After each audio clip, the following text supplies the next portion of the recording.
श्री कृष्ण गोविंद हरे मुरारी, हे नाथ नारायण वासुदेवा। जय श्री कृष्णा। नमस्कार दोस्तों, स्वागत है आप सभी का मेरे YouTube चैनल आर के भक्ति में। भक्तों, आज हम आपको श्रीमद् भागवत महापुराण के तृतीय अध्याय की कथा सुनाएंगे, जिसमें कि भगवान के अवतारों का वर्णन सुनाया जाएगा। कल के कथा में आपने सुना था भगवत कथा और भगवत भक्ति का महात्मा। आज भगवान के अवतारों की बड़ी सुंदर कथा का वर्णन सुनाया जाएगा, तो सभी भक्तजन हमारी कथा को श्रद्धा व प्रसन्नचित मन से सुने। तो आइए भक्तों, हम अपनी कथा को प्रारंभ करते हैं। गजाननं भूतगणाधिसेवितं कपितजम्बुफलचारुभक्षणं उमासुतं शोकविनाशकारकं नमामि विघ्नेश्वरपादपङ्कजं।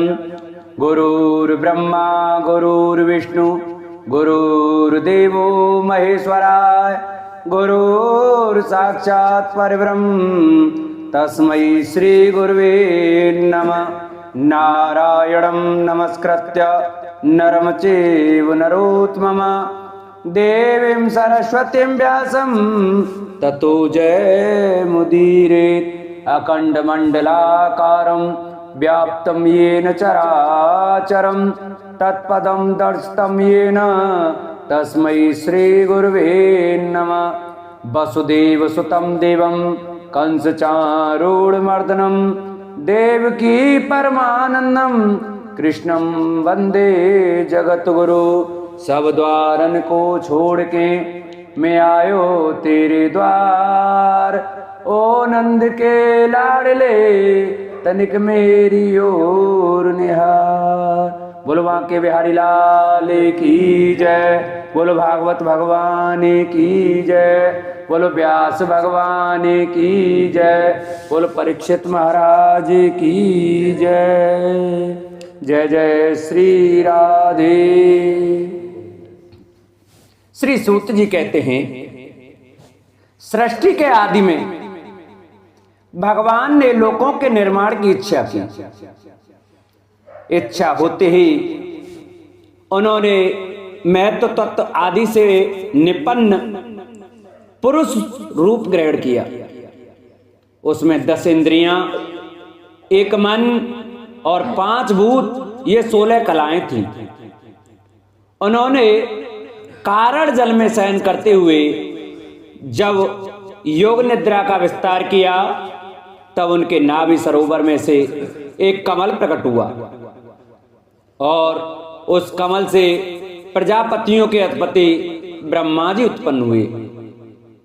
भगवान के उस विराट रूप के अंग प्रत्यंग में ही समस्त लोकों की कल्पना की गई है। वह भगवान का विशुद्ध सत्व में श्रेष्ठ रूप है। योगी लोग दिव्य दृष्टि से भगवान के इस रूप का दर्शन करते हैं। भगवान का वह रूप हजारों पैर, जांघें, भुजाएं और मुखों के कारण अत्यंत विलक्षण है। उसमें सहस्त्रों सिर, हजारों कान, हजारों आंखें और हजारों नासिकाएं हैं। हजारों मुकुट, वस्त्र और कुंडल आदि आभूषणों से वह उल्लसित रहता है। भगवान का यही पुरुष रूप, जिसे नारायण कहते हैं, अनेक अवतारों का अक्षय कोश है। इसी से सारे अवतार प्रकट होते हैं। इस रूप के छोटे से छोटे अंश से देवता, पशु, पक्षी और मनुष्य आदि योनियों की सृष्टि होती है। उन्हीं प्रभु ने पहले कौमार सर्ग में सनक, सनंदन, सनातन और सनत कुमार, इन 4 ब्राह्मणों के रूप में अवतार ग्रहण किया। अत्यंत कठिन अखंड ब्रह्मचर्य का पालन किया। दूसरी बार इस संसार के कल्याण के लिए समस्त यज्ञों के स्वामी उन भगवान ने ही रसातल में गई हुई पृथ्वी को निकाल लाने के विचार से सुकर रूप धारण किया। ऋषियों की सृष्टि में उन्होंने देवर्षि नारद के रूप में तीसरा अवतार ग्रहण किया और सात्वत तंत्र का, जिसे नारद पांच रात्र कहते हैं, उपदेश किया। उसमें कर्मों के द्वारा किस प्रकार कर्म बंधन से मुक्ति मिलती है, इसका वर्णन है। धर्म पत्नी मूर्ति के गर्भ से उन्होंने नर नारायण के रूप में चौथा अवतार ग्रहण किया। इस अवतार में उन्होंने ऋषि बनकर मन और इंद्रियों का सर्वथा संयम करके बड़ी कठिन तपस्या की। पांचवें अवतार में वे सिद्धों के स्वामी कपिल के रूप में प्रकट हुए और तत्वों का निर्णय करने वाले सांख्य शास्त्र का, जो समय के फेर से लुप्त हो गया है, आसुरी नामक ब्राह्मण को उपदेश किया। अनसुईया के वर मांगने पर छठे अवतार में अत्रि की संतान दत्तात्रेय हुए। इस अवतार में उन्होंने अलर्क एवं प्रहलाद आदि को ब्रह्म ज्ञान का उपदेश किया। सातवीं बार रुचि प्रजापति की आकुति नामक पत्नी से यज्ञ के रूप में उन्होंने अवतार ग्रहण किया और अपने पुत्र याम आदि देवताओं के साथ स्वयंभव मनवंतर की रक्षा की। राजा नाभ की पत्नी मेरु देवी के गर्भ से ऋषभ देव के रूप में भगवान ने आठवां अवतार ग्रहण किया। इस रूप में उन्होंने परमहंसों का वह मार्ग, जो सभी आश्रमियों के लिए वंदनीय है, दिखाया। ऋषियों की प्रार्थना से नवी बार वे राजा पृथु के रूप में अवतीर्ण हुए। सौनकादि ऋषियों, इस अवतार में उन्होंने पृथ्वी से समस्त औषधियों का दोहन किया था। इससे यह अवतार सबके लिए बड़ा ही कल्याणकारी हुआ।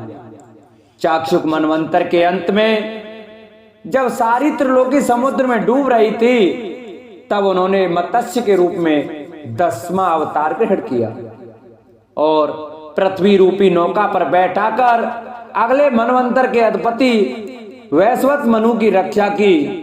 जिस समय देवता और दैत्य समुद्र मंथन कर रहे थे, उस समय 11वां अवतार धारण करके कच्छप रूप से भगवान ने मदराचल को अपनी पीठ पर धारण किया। 12वीं बार धनवंतरी के रूप में अमृत लेकर समुद्र से प्रकट हुए और 13वीं बार मोहिनी रूप धारण करके दैत्यों को मोहित करते हुए देवताओं को अमृत पिलाया। 14वें अवतार में उन्होंने नरसिंह रूप धारण किया और अत्यंत बलवान दैत्यराज हिरण्याकश्यप की छाती अपने नखों से अनायास इस प्रकार फाड़ डाली, जैसे चटाई बनाने वाला सींग को चीर डालता है। 15वीं बार वामन का रूप धारण करके भगवान दैत्यराज बलि के यज्ञ में गए। वे चाहते तो थे त्रिलोकी का राज्य, परंतु मांगी उन्होंने केवल 3 पग भूमि। 16वें परशुराम अवतार में जब उन्होंने देखा कि राजा लोग ब्राह्मणों के द्रोही हो गए हैं, तब क्रोधित होकर उन्होंने पृथ्वी को 21 बार क्षत्रियों से शून्य कर दिया। इसके बाद 17वें अवतार में सत्यवती के गर्भ से पाराशर जी के द्वारा वे व्यास के रूप में अवतीर्ण हुए। उस समय लोगों की समझ और धारणा शक्ति कम देखकर आपने वेद रूप वृक्ष की कई शाखाएं बना दी। 18वीं बार देवताओं का कार्य संपन्न करने की इच्छा से उन्होंने राजा के रूप में राम अवतार ग्रहण किया और सेतु बंधन, रावण वध आदि वीरतापूर्ण बहुत सी लीलाएं की। 19वें और 20वें अवतारों में उन्होंने यदुवंश में बलराम और श्री कृष्ण के नाम से प्रकट होकर पृथ्वी का भार उतारा। उसके बाद कलयुग आ जाने पर मगध देश बिहार में देवताओं के द्वेषी दैत्यों को मोहित करने के लिए अजन के पुत्र रूप में आपका बुद्धावतार हुआ। इसके भी बहुत पीछे जब कलयुग का अंत समीप होगा और राजा लोग प्राय लुटेरे हो जाएंगे, तब जगत के रक्षक भगवान विष्णु यश नामक ब्राह्मण के घर कल के रूप में अवतीर्ण होंगे। सौनकादि ऋषियों, जैसे अगाध सरोवर से हजारों छोटे छोटे नाले निकलते हैं, वैसे ही सत्वनिधि भगवान श्री हरि के असंख्य अवतार हुआ करते हैं। ऋषि मनु, देवता प्रजापति, मनुपुत्र और जितने भी महान शक्तिशाली हैं वे सब के सब भगवान के ही अंश हैं। ये सब अवतार तो भगवान के अंशावतार अथवा कलावतार हैं, परंतु भगवान श्री कृष्ण तो स्वयं भगवान अवतारी ही हैं। जब लोग दैत्यों के अत्याचार से व्याकुल हो उठते हैं तब युग युग में अनेक रूप धारण करके भगवान उनकी रक्षा करते हैं। भगवान के दिव्य जन्मों की यह कथा अत्यंत गोपनीय रहस्यमयी है।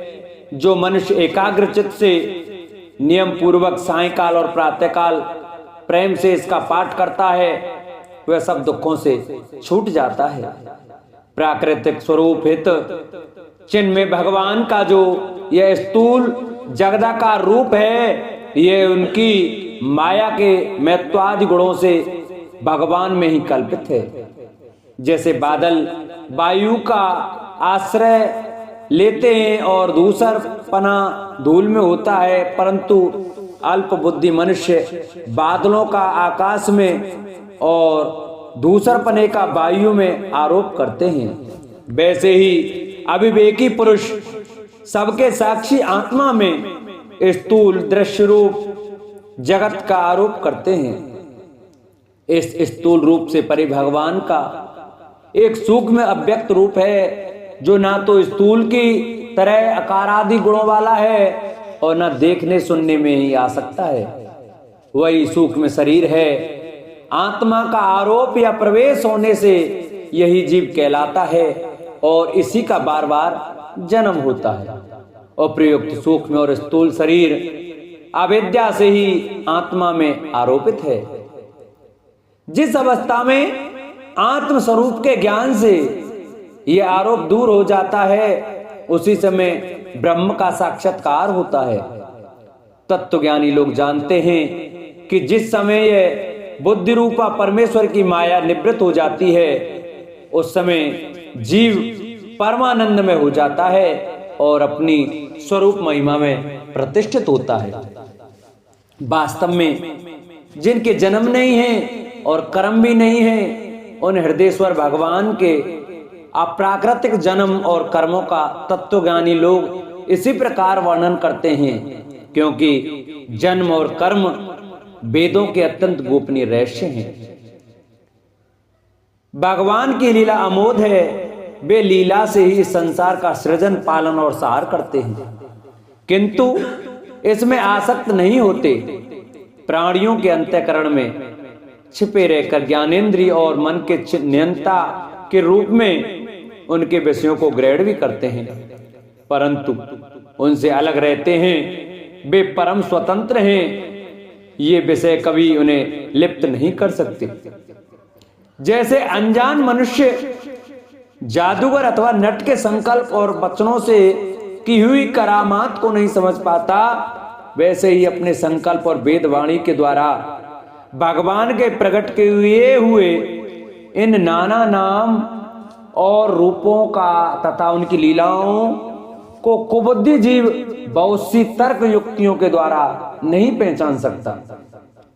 चक्रपाणी भगवान की शक्ति और पराक्रम अनंत हैं। उनकी कोई था नहीं पा सकता। वे सारे जगत के निर्माता होने पर भी उससे सर्वथा परे हैं। उनके स्वरूप को अथवा उनकी लीला के रहस्यों को वह नहीं जान सकता जो नित्य निरंतर निष्कपट भाव से उनके चरण कमलों की दिव्य गंध का सेवन करता है। सेवा भाव से उनके चरणों का चिंतन करता रहता है। सोनकाद ऋषियों, आप लोग बड़े ही सौभाग्यशाली तथा धन्य हैं जो इस जीवन में और विघ्न बाधाओं से भरे संसार में समस्त लोकों के स्वामी भगवान श्री कृष्ण से वह सर्वात्मक आत्मभाव एवं अनिर्वचनीय अनन्य प्रेम करते हैं, जिससे फिर इस जन्म मरण रूप संसार के भयंकर चक्र में नहीं पड़ना होता। भगवान वेद व्यास ने यह वेदों के समान भागवत चरित्र से परिपूर्ण भागवत नाम का पुराण बनाया है। उन्होंने इस श्लाघनीय, कल्याणकारी और महान पुराणों को लोगों के परम कल्याण के लिए अपने आत्मज्ञान शिरोमणि पुत्र को ग्रहण कराया। इससे सारे वेद और इतिहासों का सार संग्रह किया गया है। सुखदेव जी ने राजा परीक्षित को यह सुनाया। उस समय वे परमेर्षियों से घिरे हुए आमरण अनशन का व्रत लेकर गंगा तट पर बैठे हुए थे। भगवान श्री कृष्ण जब धर्म ज्ञान आदि के साथ अपने परम धाम को पधार गए, तब इस कलयुग में जो लोग अज्ञान रूपी अंधकार से अंधे हो रहे हैं, उनके लिए यह पुराण रूपी सूर्य इस समय प्रकट हुआ है। सौनकादि ऋषियों, जब महातेजस्वी श्री सुखदेव जी महाराज वहां इस पुराण की कथा कह रहे थे, तब मैं भी वहां बैठा था। वहीं मैंने उनकी कृपापूर्ण अनुमति से इसका अध्ययन किया। मेरा जैसा अध्ययन है और मेरी बुद्धि ने जितना जिस प्रकार इसको ग्रहण किया है, उसी के अनुसार इसे मैं आप लोगों को सुनाऊंगा। तीसरा अध्याय पूर्ण हुआ। चौथा अध्याय महर्षि व्यास का असंतोष। व्यास जी कहते हैं, उस दीर्घकालीन सत्र में सम्मिलित हुए मुनियों में विद्या वयोवृद्ध कुलपति ऋग्वेदी शौनक जी ने सूत जी की पूर्वोक्त बात सुनकर उनकी प्रशंसा की और कहा। शौनक जी बोले, सूत जी, आप वक्ताओं में श्रेष्ठ हैं तथा बड़े भाग्यशाली हैं। जो कथा भगवान श्री सुखदेव जी ने कही थी, वही भगवान की पुण्यमयी कथा कृपया करके आप हमें सुनाइए। वह कथा किस युग में, किस स्थान पर और किस कारण से हुई थी? मुनिवर श्री कृष्ण द्वैपायन ने किसकी प्रेरणा से इस परम हंसों की संहिता का निर्माण किया था? उनके पुत्र सुखदेव जी बड़े योगी, समदर्शी, भेदभाव रहित, संसार निद्रा से जगे एवं निरंतर एकमात्र परमात्मा में ही स्थित रहते हैं। वे छिपे रहने के कारण मूढ़ से प्रतीत होते हैं। व्यास जी जब सन्यास के लिए वन की ओर जाते हुए अपने पुत्र का पीछा कर रहे थे, उस समय जल में स्नान करने वाली स्त्रियों ने नंगे सुखदेव को देखकर तो वस्त्र धारण नहीं किया, परंतु वस्त्र पहने हुए व्यास जी को देखकर लज्जा से कपड़े पहन लिए थे। इस आश्चर्य को देखकर जब व्यास जी ने उन स्त्रियों से इसका कारण पूछा, तब उन्होंने उत्तर दिया कि आपकी दृष्टि में तो अभी स्त्री पुरुष का भेद बना हुआ है, परंतु आपके पुत्र की शुद्ध दृष्टि में यह भेद नहीं है। कुरु जांगल देश में पहुंचकर हस्तिनापुर में वे पागल गूंगे तथा जड़ के समान विचरते होंगे। नगरवासियों ने उन्हें कैसे पहचाना? पांडव नंदन राजर्षि परीक्षित का इन मौनी सुखदेव जी के साथ सम्मान कैसे हुआ, जिससे यह भगवत संहिता कही गई। महाभाग श्री सुखदेव जी तो गृहस्थों के घरों को तीर्थ स्वरूप बना देने के लिए उतनी ही देर उनके दरवाजे पर रहते हैं जितनी देर में एक गाय दुही जाती है। सूत जी, हमने सुना है कि अभिमन्यु नंदन परीक्षित भगवान के बड़े प्रेमी भक्त थे। उनके अत्यंत आश्चर्य में जन्म और कर्मों का भी वर्णन कीजिए। वे तो पांडव वंश के गौरव बढ़ाने वाले सम्राट थे। वे भला किस कारण से साम्राज्य लक्ष्मी का परित्याग करके गंगा तट पर मृत्यु पर्यंत अनशन का व्रत लेकर बैठे थे? शत्रुगण अपने भले के लिए बहुत सा धन लाकर उनके चरण रखने की चौकी को नमस्कार करते थे। वे एक वीर युवक थे।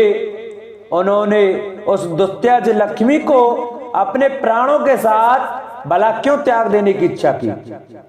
जिन लोगों का जीवन भगवान के आश्रित है, वे तो संसार के परम कल्याण, अभ्युदय और समृद्धि के लिए ही जीवन धारण करते हैं। उसमें उनका अपना कोई स्वार्थ नहीं होता। उनका शरीर तो दूसरों के हित के लिए था, उन्होंने विरक्त होकर उसका परित्याग क्यों किया? वेदवाणी को छोड़कर अन्य समस्त शास्त्रों के आप पारदर्शी विद्वान हैं सूत जी, इसलिए इस समय जो कुछ हमने आपसे पूछा है वह सब कृपा करके हमसे कहिए। सूत जी ने कहा, इस वर्तमान चतुर्युग के तीसरे द्वापर में महर्षि पाराशर के द्वारा वसु कन्या सत्यवती के गर्भ से भगवान के कलावतार योगीराज व्यास जी का जन्म हुआ। एक दिन वे सूर्योदय के समय सरस्वती के पवित्र जल में स्नान आदि करके एकांत पवित्र स्थान पर बैठे हुए थे। महर्षि भूत और भविष्य को जानते थे, उनकी दृष्टि अचूक थी। उन्होंने देखा कि जिसको लोग जान नहीं पाते, ऐसे समय के फेरे से प्रत्येक युग में धर्म करता और उसके प्रभाव से भौतिक वस्तुओं की भी शक्ति का ह्रास होता रहता है। संसार के लोग श्रद्धाहीन और शक्ति रहित हो जाते हैं। उनकी बुद्धि कर्तव्य का ठीक ठीक निर्णय नहीं कर पाती और आयु भी कम हो जाती है। लोगों की इस भाग्यहीनता को देखकर उन मुनीश्वर ने अपनी दिव्य दृष्टि से समस्त वर्णों और आश्रमों का हित कैसे हो इस पर विचार किया। उन्होंने सोचा कि वेदोक्त चतुर्होत्र कर्म लोगों का हृदय शुद्ध करने वाला है। इस दृष्टि से यज्ञों का विस्तार भौतिक वस्तुओं की भी शक्ति का ह्रास होता रहता है। संसार के लोग श्रद्धाहीन और शक्ति रहित हो जाते हैं। उनकी बुद्धि कर्तव्य का ठीक ठीक निर्णय नहीं कर पाती और आयु भी कम हो जाती है। लोगों की इस भाग्यहीनता को देखकर उन मुनीश्वर ने अपनी दिव्य दृष्टि से समस्त वर्णों और आश्रमों का हित कैसे हो इस पर विचार किया। उन्होंने सोचा कि वेदोक्त चातुर्होत्र कर्म लोगों का हृदय शुद्ध करने वाला है। इस दृष्टि से यज्ञों का विस्तार करने के लिए उन्होंने एक ही वेद के 4 विभाग कर दिए। व्यास जी के द्वारा ऋक, यजु, साम और अथर्व इन 4 वेदों का उद्धार पृथक्करण हुआ। इतिहास और पुराणों को 5वां वेद कहा जाता है। उनमें से ऋग्वेद के पैल, साम के गान, विद्वान जैमिन एवं यजुर्वेद के एकमात्र स्नातक पैसम्पायन हुए। अथर्व वेद में प्रवीण हुए दरुण नंदन सुमंत मुनि। इतिहास और पुराणों के स्नातक मेरे पिता रोमहर्षण थे। इन पूर्वोक्त ऋषियों ने अपनी अपनी शाखा को और भी अनेक भागों में विभक्त कर दिया। इस प्रकार शिष्य, प्रशिष्य और उनके शिष्यों द्वारा वेदों की बहुत सी शाखाएं बन गईं। कम समझा वाले पुरुषों पर कृपा करके भगवान वेदव्यास ने इसलिए ऐसा विभाग कर दिया कि जिन लोगों को स्मरण शक्ति नहीं है या कम है, वे भी वेदों का धारण कर सकें। स्त्री, शूद्र और पतित द्वजाति तीनों ही वेद श्रवण के अधिकारी नहीं हैं। इसलिए वे कल्याणकारी शास्त्रोक्त कर्मों के आचरण में भूल कर बैठते हैं। अब इसके द्वारा उनका भी कल्याण हो जाए, यह सोचकर महामुनि व्यास जी ने बड़ी कृपा करके महाभारत इतिहास की रचना की। सोनकाद ऋषियों, यद्यपि व्यास जी इस प्रकार अपनी पूरी शक्ति से सदा सर्वदा प्राणियों के कल्याण में ही लगे रहे, तथापि उनके हृदय को संतोष नहीं हुआ। उनका मन कुछ खिन्न सा हो गया। सरस्वती नदी के पवित्र तट पर एकांत में बैठकर धर्मवेत्ता व्यास जी मन ही मन विचार करते हुए इस प्रकार कहने लगे। मैंने निष्कपट भाव से ब्रह्मचर्य आदि व्रतों का पालन करते हुए वेद गुरुजन और अग्नियों का सम्मान किया है और उनकी आज्ञा का पालन किया है। महाभारत की रचना के बहाने मैंने वेद के अर्थ को खोल दिया है, जिससे स्त्री शूद्र आदि भी अपने अपने धर्म कर्म का ज्ञान प्राप्त कर लेते हैं। यद्यपि मैं ब्रह्म तेज से संपन्न एवं समर्थ हूं, तथापि मेरा हृदय कुछ अपूर्ण काम सा जान पड़ता है। अवश्य अब तक मैंने भगवान को प्राप्त कराने वाले धर्मों का प्राय निरूपण नहीं किया है। वे ही धर्म परमहंसों का प्रिय है और वे ही भगवान को भी प्रिय हैं। हो ना हो मेरी अपूर्णता का यही कारण है।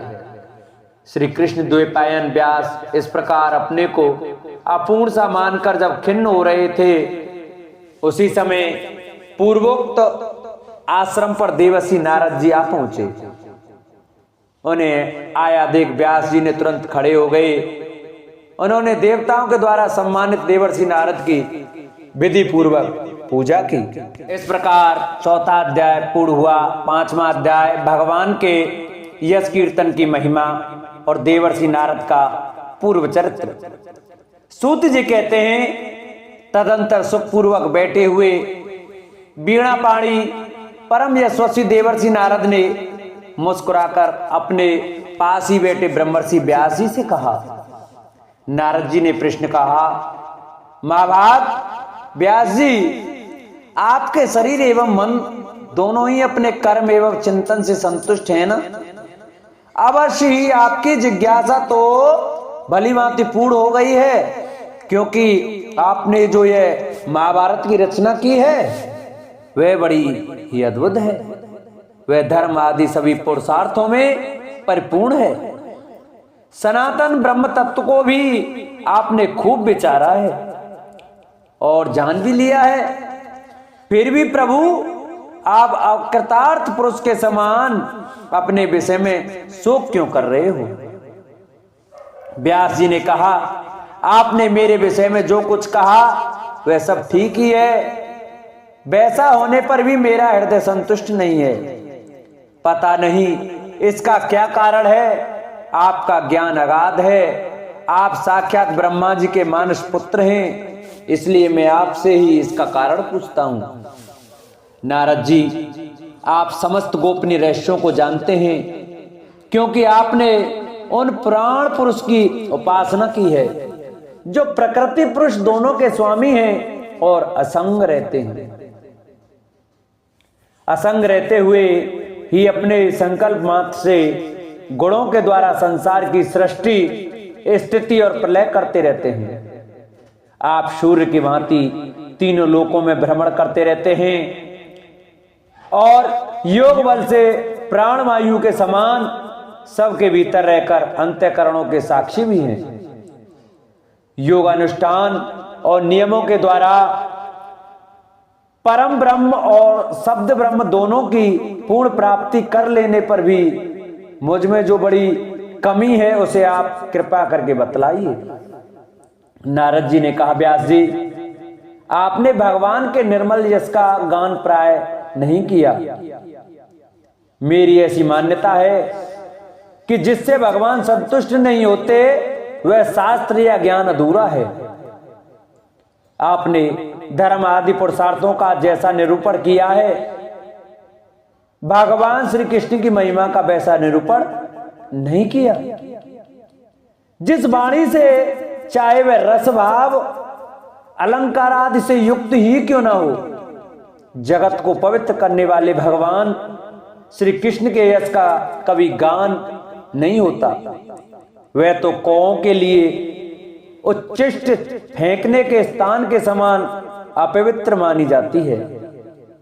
मान सरोवर के कमनीय कमल वन में विहार वाले हंसों की भांति ब्रह्मधाम में विहार करने वाले भगवत चरणारविंद्राश्रित परमहंस भक्त कभी उसमें रमण नहीं करते।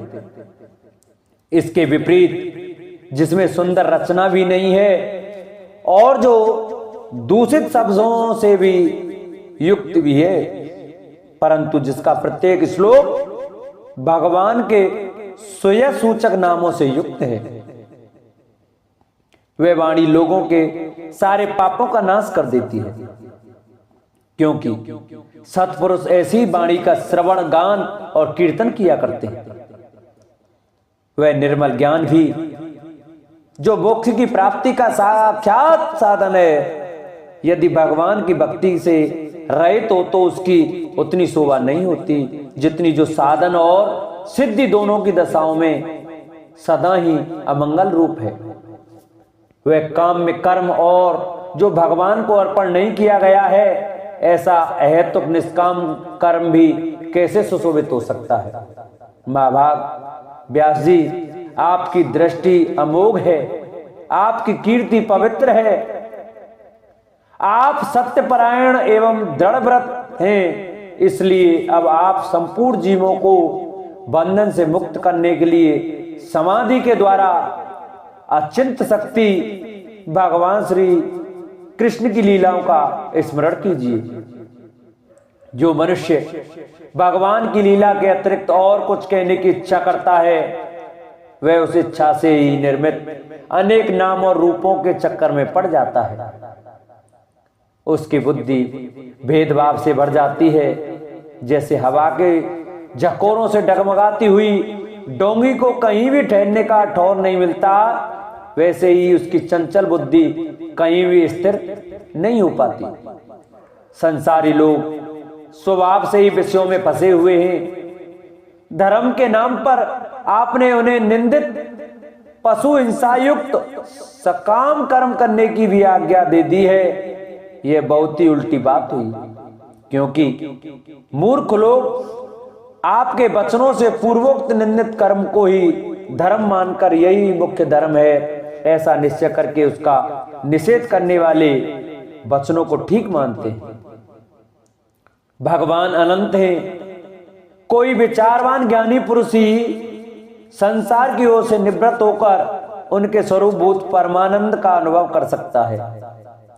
अतः जो लोग पारमार्थिक बुद्धि से रहित और गुणों के द्वारा नचाए जा रहे हैं, उनके कल्याण के लिए ही आप भगवान की लीलाओं का सर्वसाधारण के हित की दृष्टि से वर्णन कीजिए।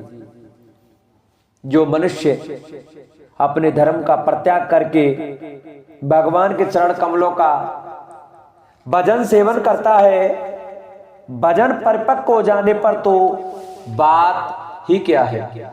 यदि इसमें पूर्व भी उसका भजन छूट जाए तो क्या कहीं भी उसका कोई अमंगल हो सकता है।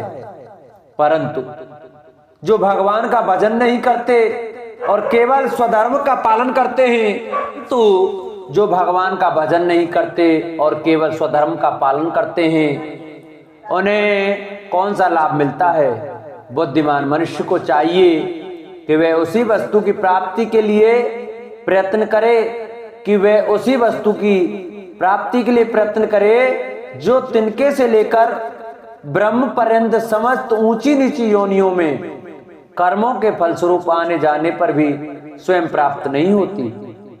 संसार के विषय सुख को तो जैसे बिना चेष्टा के दुख मिलते हैं, वैसे ही कर्म के फलस्वरूप में अचिंत्य गति समय के फेरे से सबको सर्वत्र स्वभाव से ही मिल जाते हैं। व्यास जी, जो भगवान श्री कृष्ण के चरणारविंद का सेवक है, वे भजन न करने वाले कर्मी मनुष्यों के समान दैवात कभी बुरा भाव हो जाने पर भी जन्म मृत्यु में संसार में नहीं आता। वह भगवान के चरणारविंद का सेवक है। वह भजन न करने वाले कभी मनुष्य के समान देवात कभी बुरा भाव हो जाने पर भी जन्म मृत्यु के में संसार में नहीं आता। वह भगवान के चरण कमलों के आलिंगन का स्मरण करके फिर उसे छोड़ना नहीं चाहता। उसे रस का चस्का जो लग चुका है, जिसने जगत की उत्पत्ति स्थिति और प्रलय होते हैं, वे भगवान ही इस विश्व के रूप में भी है। ऐसा होने पर भी वे इससे विलक्षण है। इस बात को आप स्वयं जानते हैं, तथापि मैंने आपको संकेत मात्र कर दिया है। व्यास जी, आपकी दृष्टि अमोघ है। आप इस बात को जानिए कि आप पुरुषोत्तम भगवान के कलावतार हैं। आपने अजन्मा होकर भी जगत के कल्याण के लिए जन्म ग्रहण किया है, इसलिए आप विशेष रूप से भगवान की लीलाओं का कीर्तन कीजिए। विद्वानों ने इस बात का निरूपण किया है कि मनुष्य की तपस्या, वेदाध्ययन, यज्ञानुष्ठान, स्वाध्याय, ज्ञान और दान का एकमात्र प्रयोजन यही है कि पुण्य कीर्ति श्री कृष्ण के गुणों और लीलाओं का वर्णन किया जाए। मुनि, पिछले कल्प में अपने पूर्व जीवन में मैं वेदवादी ब्राह्मणों की एक दासी का लड़का था। वे योगी वर्षा ऋतु में एक स्थान पर चातुर्मास कर रहे थे। बचपन में ही मैं उनकी सेवा में नियुक्त कर दिया गया था। मैं यद्यपि बालक था, फिर भी किसी प्रकार की चंचलता नहीं करता था। जितेंद्रिय था, खेल कूद से दूर रहता था और आज्ञानुसार उनकी सेवा करता था। मैं बोलता भी बहुत कम था। मेरे शील स्वभाव को देखकर समदर्शी मुनियों ने मुझ सेवक पर अत्यंत अनुग्रह किया। उनकी अनुमति प्राप्त करके बर्तनों में लगा हुआ जूठन में एक बार खा लिया करता था। इससे मेरे सारे पाप धुल गए। इस प्रकार उनकी सेवा करते करते मेरा हृदय शुद्ध हो गया और वे लोग जैसा भजन पूजन करते थे उसी में मेरी भी रुचि हो गई। प्यारे व्यास जी, उस सत्संग में उन लीला गान परायण महात्माओं के अनुग्रह से मैं प्रतिदिन श्री कृष्ण की मनोहर कथाएं सुनता रहता था। श्रद्धा पूर्वक एक एक पद श्रवण करते करते प्रिय कीर्ति भगवान में मेरी रुचि हो गई। महामुने, जब भगवान में मेरी रुचि हो गई तब उन मनोहर कीर्ति प्रभु में मेरी बुद्धि भी निश्चल हो गई। उस बुद्धि से मैं संपूर्ण सत्य और असत्य जगत को अपने पर ब्रह्म स्वरूप आत्मा में माया से कल्पित देखने लगा। इस प्रकार शरद और वर्षा इन दो ऋतुओं में तीनों समय उन महात्मा मुनियों ने श्री हरि के निर्मल यश का संकीर्तन किया और मैं प्रेम से प्रत्येक बात सुनता रहा। अब चित्त के रजोगुण और तमोगुण का नाश करने वाली भक्ति का मेरे हृदय में प्रादुर्भाव हो गया। मैं उनका बड़ा ही अनुरागी था, विनयी था। उन लोगों की सेवा से मेरे पाप नष्ट हो चुके थे। मेरे हृदय में श्रद्धा थी, इंद्रियों में संयम था एवं शरीर, वाणी और मन से मैं उनका आज्ञाकारी था। उन दीन वत्सल महात्माओं ने जाते समय कृपा करके मुझे उस गुहातम ज्ञान का उपदेश किया जिसका उपदेश स्वयं भगवान ने अपने श्रीमुख से किया है। उस उपदेश से ही जगत के निर्माता भगवान श्री कृष्ण की माया के प्रभाव को मैं जान सका, जिसके जान लेने पर उनके परम पद की प्राप्ति हो जाती है। सत्य संकल्प व्यास जी, पुरुषोत्तम भगवान श्री कृष्ण के प्रति समस्त कर्मों को समर्पित कर देना ही संसार के तीनों तापों की एकमात्र औषधि है। यह बात मैंने आपको बतला दी। प्राणियों को जिस पदार्थ के सेवन से जो रोग हो जाता है वही पदार्थ चिकित्सा विधि के अनुसार प्रयोग करने पर क्या उस रोग को दूर नहीं किया करता। इसी प्रकार यदि सभी कर्म मनुष्यों को जन्म मृत्यु संसार के चक्र में डालने वाले हैं, तथापि जब वे भगवान को समर्पित कर दिए जाएं तब उनका कर्मपना भी नष्ट हो जाता है। इस लोक में जो शास्त्र वेद कर्म भगवान की प्रसन्नता के लिए किए जाते हैं उन्हीं से पराभक्ति युक्त ज्ञान की प्राप्ति होती है। उस भगवत कर्म के मार्ग में भगवान के आज्ञा अनुसार आचरण करते हुए लोग बार बार भगवान श्री कृष्ण के गुण और नामों का कीर्तन तथा स्मरण करते हैं। प्रभु, आप भगवान श्री वासुदेव को नमस्कार है, हम आपका ध्यान करते हैं। प्रद्युम्न, अनिरुद्ध और संकर्षण को भी नमस्कार करते हैं। इस प्रकार जो पुरुष चतुर्व्यूह रूपी भगवान मूर्तियों के नाम द्वारा प्राकृतिक मूर्ति रहित अप्राकृतिक मंत्र मूर्ति भगवान यज्ञ पुरुष का पूजन करता है, उसी का ज्ञान पूर्ण एवं यथार्थ है।